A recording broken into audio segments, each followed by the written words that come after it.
in the pump. Dumbass.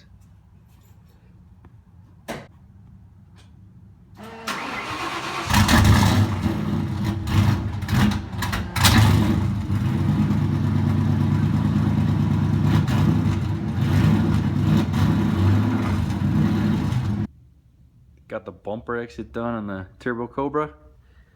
I didn't really get many videos of it, but it came out pretty sick. It was my first time ever doing a teardrop either.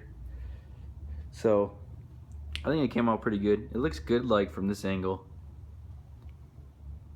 But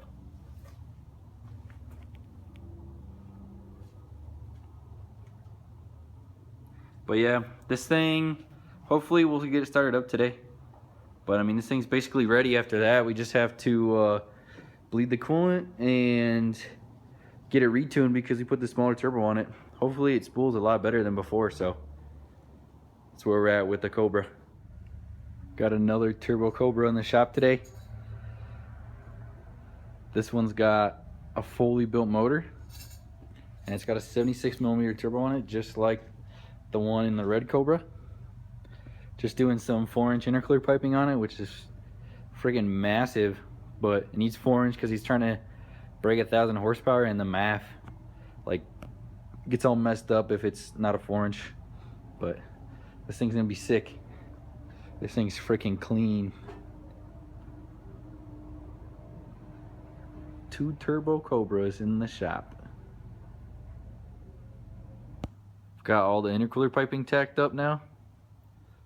This is all 4-inch. And then it comes down through here, and then it just goes to 3-inch right here. And then this side I've already welded, but it's pretty simple. It just goes through there and back up into there where the turbo is. I've got that welded right there.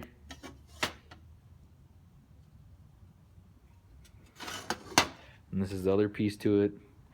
It was getting pretty hot, so I stopped welding on it for a little bit just to let it cool down, and then I'll finish welding the rest of it. But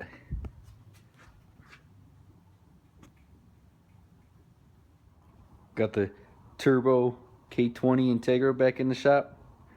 It's got all kinds of Type R shit on it, but it runs now. We're just waiting. We're just gonna take the cat off of it and put in a test pipe. That's what we're gonna do right now, and then we just gotta wait until the tuner has time to tune it. All kinds of sick ass Type R shit.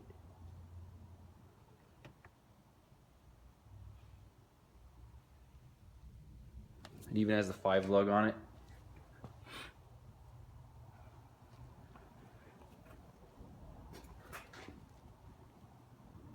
Got the exhaust off.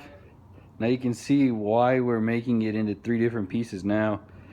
And I mean, we should have done this before when I welded this high flow cat on there, but we just wanted to try to get it done as fast as we could.